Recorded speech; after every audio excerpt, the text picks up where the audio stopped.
ఒక మనిషి చుట్టూ ఇన్ని కథలేంటి? ఒక వ్యక్తికి ఇన్ని అవతారాలేంటి?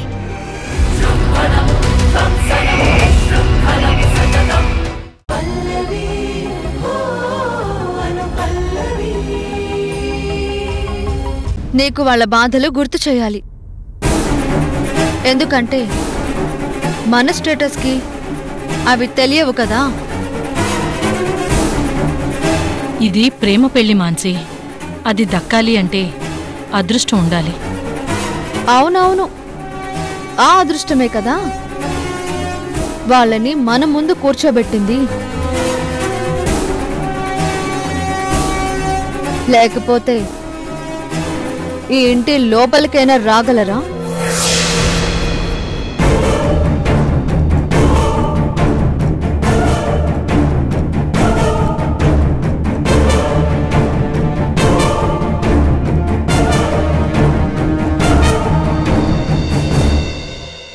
చూడండి గోపి గారు, నేను ఉన్నదే చెప్తున్నాను.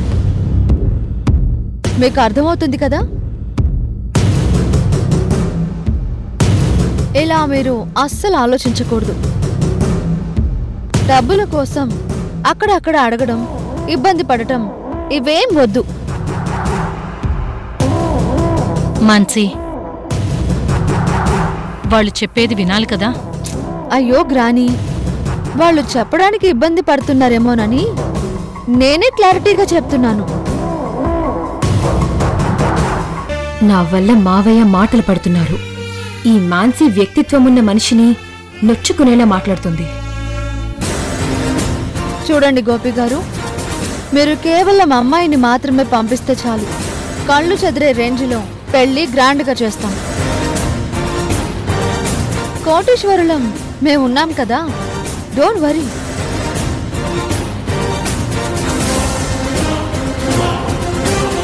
మీ సంస్కారానికి చాలా సంతోషం.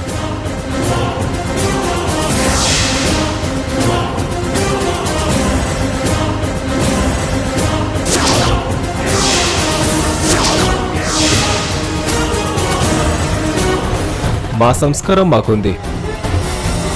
మీరు మా బాధని చాలా గొప్పగా అర్థం చేసుకున్నారు.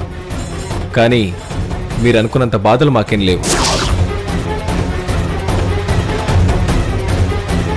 గోపి, మీ నిర్ణయాన్ని దృష్టిలో పెట్టుకొని పెళ్లి ముహూర్తం పెట్టుకుందాం. మంచి మనసుతో చెప్పారు, అర్థమైంది. కానీ నేను మాట్లాడే లోపే మాన్సి గారు మా బాధ అంటూ తన ఊహ తను చెప్పారు. అంటే అది తను ఏ విషయంలోనైనా కొంచెం క్లారిటీ ఎక్కువ కోరుకుంటుంది. మీరు అర్థం చేసుకుంటారని అనుకుంటున్నాను. థ్యాంక్స్ వంజాక్షి గారు, అర్థమైంది. మేం మాత్రం ఆడపిల్లల్ని ఒట్టి చేతులతో ఎలా పంపుతాం?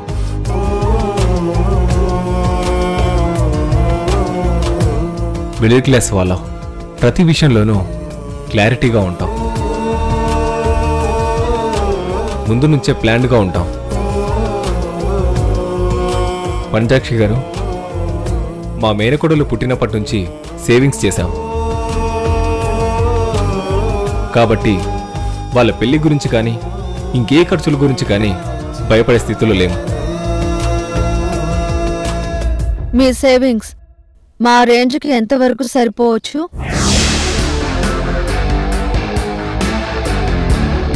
మీ రేంజ్లో కళ్ళు చెదిరిపోయేలా కాకపోయినా చూసే వాళ్ళ కళ్ళకు నిండుగా జరిపించగలం. మీరు వద్దన్నా కావాలన్నా ఉన్నదాంట్లో ఇచ్చిపుచ్చుకోవడానికి, పెళ్లి చేయడానికి మాకు ఏ లోటు లేదు.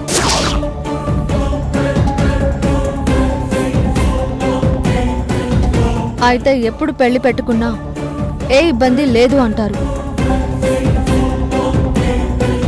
మాన్సి, నిశ్చితార్థం అయిపోయినప్పుడే సగం పెళ్లి అయిపోయినట్టు. నీ ముచ్చడికి తగ్గట్టు నువ్వు పెళ్లి చేస్తే వాళ్ల ముచ్చడికి తగ్గట్టు వాళ్ళు పెళ్లి చేస్తారు.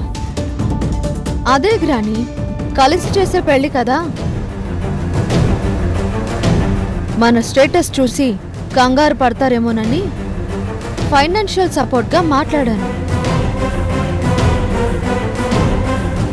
సరే బాబు, ఎవరి అభిప్రాయాలు వాళ్ళు చెప్పుకున్నాం. నేను ఆల్రెడీ పంతులు గారితో మాట్లాడాను. ఒక వారంలో మంచి ముహూర్తం ఉందని చెప్పారు. మీకు అభ్యంతరం ఏం లేదు కదా? మీ మాటే మా మాట అత్తయ్య గారు. ఇలాంటి అభ్యంతరం లేదు. మా స్థాయిలో మేము చేయగలం. మేము ఎప్పుడైనా సిద్ధం. సంతోషం బాబు.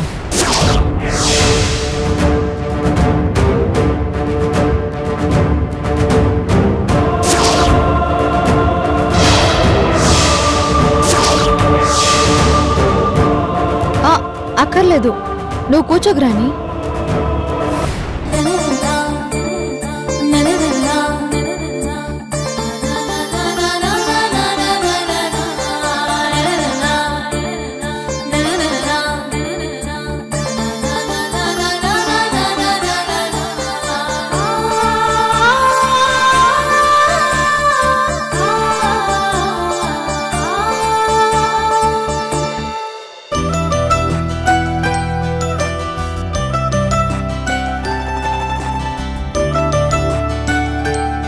వెళ్ళొస్తాను అత్తయ్య గారు. మంచిది బాబు, సంతోషంగా వెళ్ళరండి. వెళ్ళొస్తాను. వెళ్ళొస్తాం బామ్మా.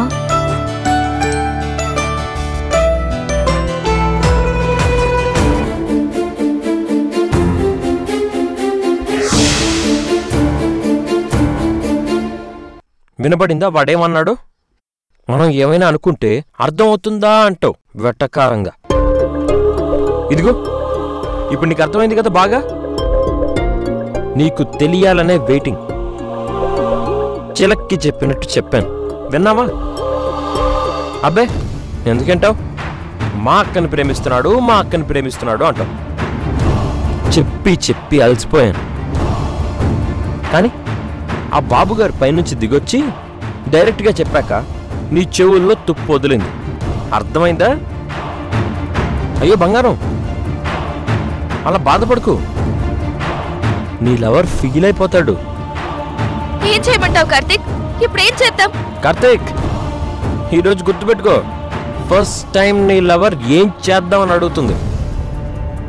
ప్రేమించుకుంటున్నాం, వయసులో ఉన్నాం, ఏ పార్కో సినిమాకో వెళ్ళి ముద్దు పెట్టుకుందాం అన్నాను. అయ్యో రాను రాను అన్నాను. సర్లే పాప పద్ధతిగా ఉంది, మంచిదే కదా అనుకున్నాను. సర్లే ప్రేమించుకుంటున్నాం, మీ అక్కకో మాట చెప్దాం అన్నాను. వద్దు, అక్క కోప్పడుద్ది, ఇంట్లో తెలిస్తే మావయ్య ఏమనుకుంటాడు, బామ్మేమైపోద్దో అన్నాం. పోనీలే ఆడపిల్ల కదా, ఆ మాత్రం భయం ఉంటుంది అనుకున్నాను. స్టాప్ ఇట్ కార్తీక్, అర్థం అవ్వలేదు. అయ్యో మధ్యలో ఆపుకో. నా ఫీలింగ్స్, నా పెయిన్ నీకు తెలియాలి కదా. ఇంక ప్రేమించిన అమ్మాయిని కాపాడుకోవడం ఉంటుంది చూడు, అది పరమ నీచం అన్నమాట. ఎంత నీచం అంటే, నేను ఫోన్ చేస్తాను, నాకు కాల్ కట్ చేస్తావు, ఆడితో గంటలు గంటలు మాట్లాడతావు. నేను బయటికి రమ్మంటాను, రానంటావు. ఆడితో మాత్రం ఊరంతా తిరుగుతావు. నేనేమో నువ్వు ఎప్పుడెప్పుడు వస్తావా అని ఎదురు చూస్తూ ఉంటాను. ఆడేమో అరుంధతిలో పశుపతిలాగా పిందె పండుయింది, ఎప్పుడెప్పుడు కొరుక్కుందామా అని ఎదురు చూస్తుంటాడు. Stop it Karthik. నేను ఆపను. నేను అనుకునేదంతా నీకు తెలియాల్సిందే. నిజం చెప్పు, వాడి చూపులు నీకు తగలలేదా? వాడి మాటలు నీకు అర్థం అవ్వలేదా? అర్థం అవ్వలేదు. నాకు అర్థమైంది. నా దగ్గర నటించావు. వాడి దగ్గర కావాల్సినంత డబ్బుంది, చూడ్డానికి బానే ఉంటాడు. ఇంకేం కావాలి? ఇంకేం కావాలి? ఇంట్లో ఒక్క మాట చెప్పకుండా నీతో తాళి కట్టించుకున్నాను. అందులో నీకు ప్రేమ కనిపించలేదా? చస్తానని ఏడుస్తుంటే వెంటనే నీ మాట విని పెళ్లి చేసుకున్నాను. అప్పుడు నా ప్రేమ తెలియలేదా? ఇప్పుడు పాయింట్కి వచ్చావు, నా రూట్లోకి వచ్చావు. ఇప్పుడు ఇది ఉంది కాబట్టి నువ్విక్కడున్నావు, నువ్వింకా నాతో మాట్లాడుతున్నావు.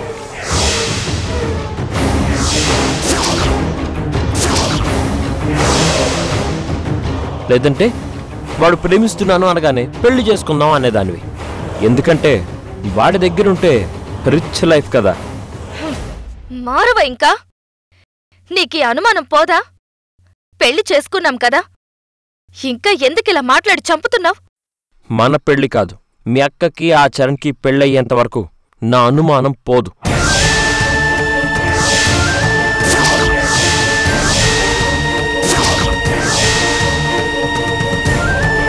వాళ్ళ పెళ్లి జరిగితేనే మన పెళ్లికి విలువ ఉంటుంది, నా అనుమానం తీరుతుంది.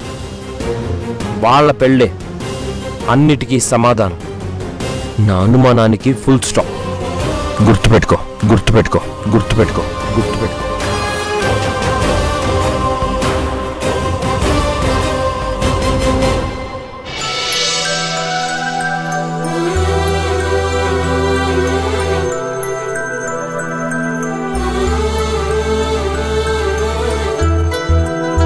పల్లవి, ఎన్నిసార్లు కాల్ చేయాలి నీకు? ఫోన్ లిఫ్ట్ చేయవేంటి? నేను చూసుకోలేదు పల్లవి, బైక్ మీద ఉన్నాను. చరణ్ ఇంటికి వెళ్ళాం, పెళ్లి ముహూర్తం ఫిక్స్ అయిపోయింది. 1 వీక్ లో పెళ్లి. అప్పుడే పెళ్లి ముహూర్తాలు పెట్టేసుకున్నారా? అంటే అటు వనజాక్షి బామ్మ వాళ్ళు త్వరగా పెళ్లి పెట్టేసుకుందాం అనేసరికి మావయ్య ఓకే అన్నారు. అయినా నువ్వేంటి పెళ్లి ఫిక్స్ అయిపోయిందంటే టెన్షన్ పడతావు? హ్యాపీగా ఉండడం మానేసి. నేను హ్యాపీగానే ఉన్నానులే. అంటే 1 వీక్ లో పెళ్లి పనులంటే చాలా ఉంటాయి కదా హడావిడి, అందుకే కొంచెం టెన్షన్ పడుతున్నాను. అలాంటే ఒక పని చేద్దాం, మావయ్యకి చెప్పి నీకు కూడా ఏదైనా సంబంధం ఉంటే చూడమందాం. లేదంటే నువ్వెవరినైనా ఇష్టపడితే చెప్పు, ఒకే పెళ్లి మండపంలో ఇద్దరికి పెళ్ళైపోతుంది. నీకు టెన్షన్ ఉండదు, నాకు టెన్షన్ ఉండదు. ఏంటమ్మా టెన్షన్ అంటున్నారు? మావయ్య, అమ్మా, ఈ శుభలేఖల్లో మీకు ఏ డిజైన్ బాగుందో మీరు ఫైనల్ చేసి చెప్పండి. అలాగే మావయ్య.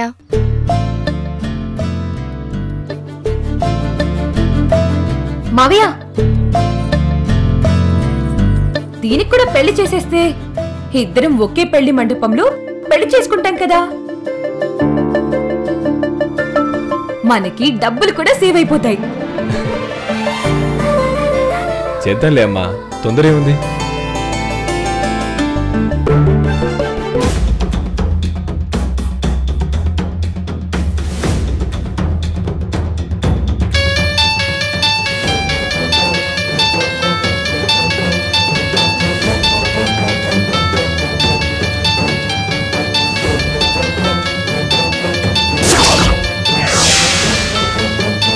లిఫ్ట్ చేసి మాట్లాడవే. ఇది మా ఫ్రెండ్ కాల్. ఫ్రెండ్ కాలా? లేదంటే నువ్వు కూడా ఎవరినైనా లవర్ని మెయింటైన్ చేస్తున్నావా? నువ్వు ఓపెన్ అవ్వవు కదా. అయ్యో అదేం లేదు, జస్ట్ ఫ్రెండ్. ఒక్క నిమిషం.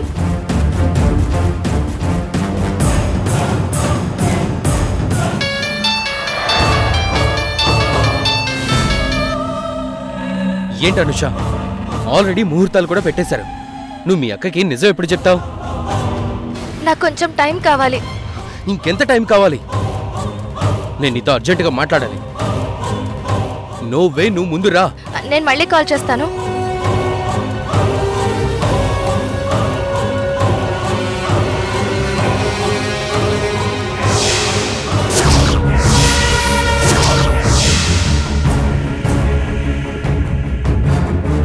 ఏంటి, లవర్తో మాట్లాడావు కదా?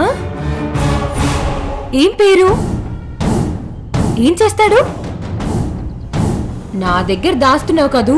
అయ్యో పల్లవి, అదేం లేదులే. సర్లే, సరదాగా ఆట పట్టిస్తున్నాను కానీ ఇవెలా ఉన్నాయి చూడు. Super Pallavi. Thank you. సరే వెళ్దాం.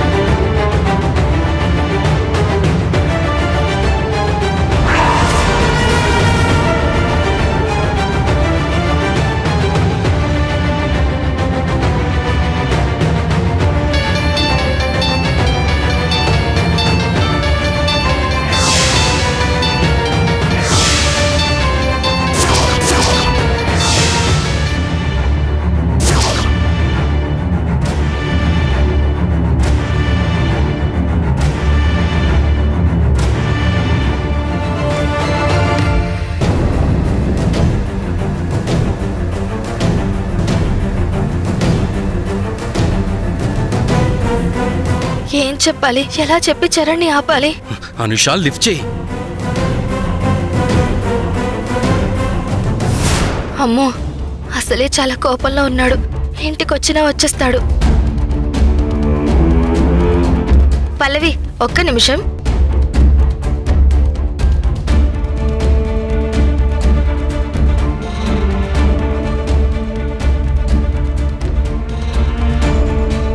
ఏంటి ఫోన్ లిఫ్ట్ చేయవు?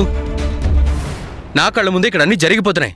నాకిష్టం లేకుండా పెళ్లి మాటలు కూడా అయిపోయాయి. ఏకంగా ముహూర్తాలు కూడా పెట్టేస్తున్నారు. ఇంకెప్పుడు చెప్తావు నువ్వు? ఇలా ఎన్ని రోజులు సైలెంట్గా ఉంటావు? ఏదో ఒకటి చెప్పు. చరణ్, నువ్వలా టెన్షన్ పెట్టుకో. నా సైడ్ నుంచి నేను ట్రై చేస్తున్నాను. ఏం ట్రై చేస్తున్నావో ఏమో, పెళ్లి వరకు తీసుకొచ్చేసావు.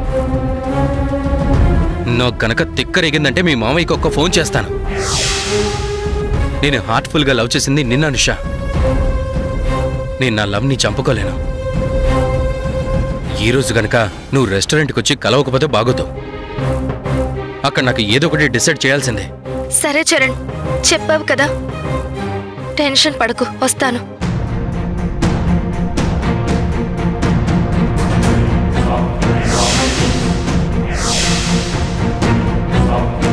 ఏంటనుష, ఏదో టెన్షన్ పడుతున్నావు? అడిగితే చెప్పవు. ఏం లేదులేవే. ఏం లేదే, మా 10th క్లాస్ బ్యాచ్ వాళ్ళు గెట్ టుగెదర్ అంటున్నారు. దీని గురించి అప్పటి వాళ్ళందరూ టచ్ లోకి వస్తున్నారు. నైస్ అనుష. స్కూలింగ్ ఫ్రెండ్స్ ని కలిస్తే చాలా థ్రిల్లింగ్ గా ఉంటుంది. ఒక్కొక్కళ్ళది ఒక్కో ప్రాబ్లమే. చెప్తుంటే బాధేస్తుంది. ఇప్పుడు ఎవరికి ఏమైంది? అది వదిలేవే. ఈ వెడ్డింగ్ కార్డ్స్ లో ఏది బెస్ట్ కార్డో సెలెక్ట్ చేసి చెప్పు.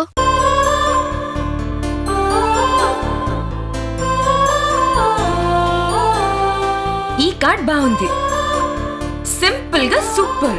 అనుకున్నాను, నీ టేస్ట్ నాకు తెలీదా. సో ఇది ఫైనల్. ఇంకొన్ని రోజుల్లో పెళ్లి, పెళ్లి తర్వాత హనీమూన్. అబ్బా, మళ్ళీ మొదలు పెట్టావా?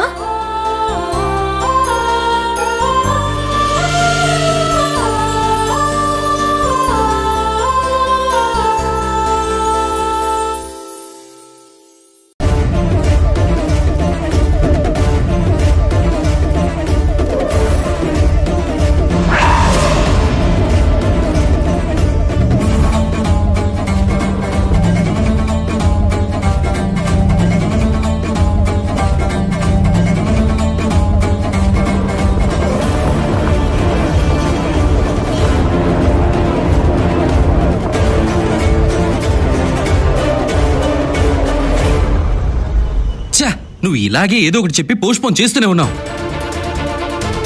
అసలు నీకు అర్థం అవుతుందా?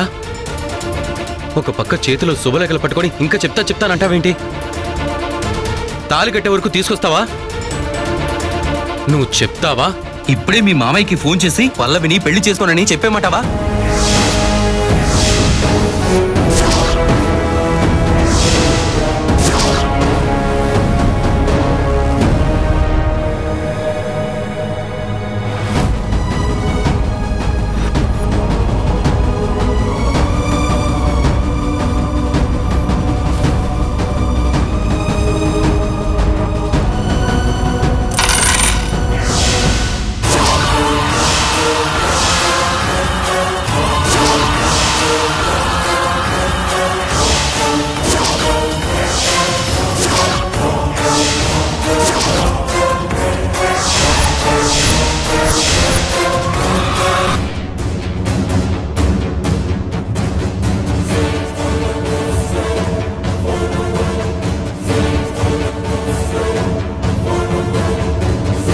వీళ్ళిద్దరు ఇక్కడున్నారేంటి?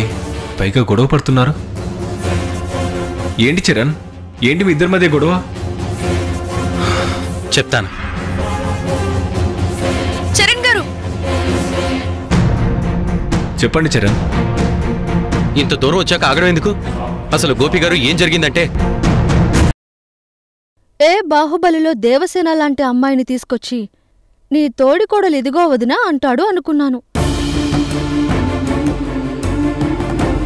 అంటే ఏంటొదినా, పల్లవి అందగత కాదనా ఏంటి? అందాన్ని ఎంచడంలో జడ్జిమెంట్ ఇచ్చే చరణ్కి పల్లవి నచ్చడం అంటే పెద్ద విషయమే.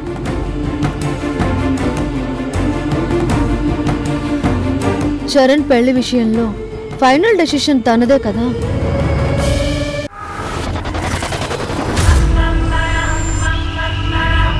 విధ్వంసన్నాపే వినాశనం నేను. కొంతమంది చూపు మనిషి ఊపిరి ఎప్పుడు ఆగాలో డిసైడ్ చేసే చూపు.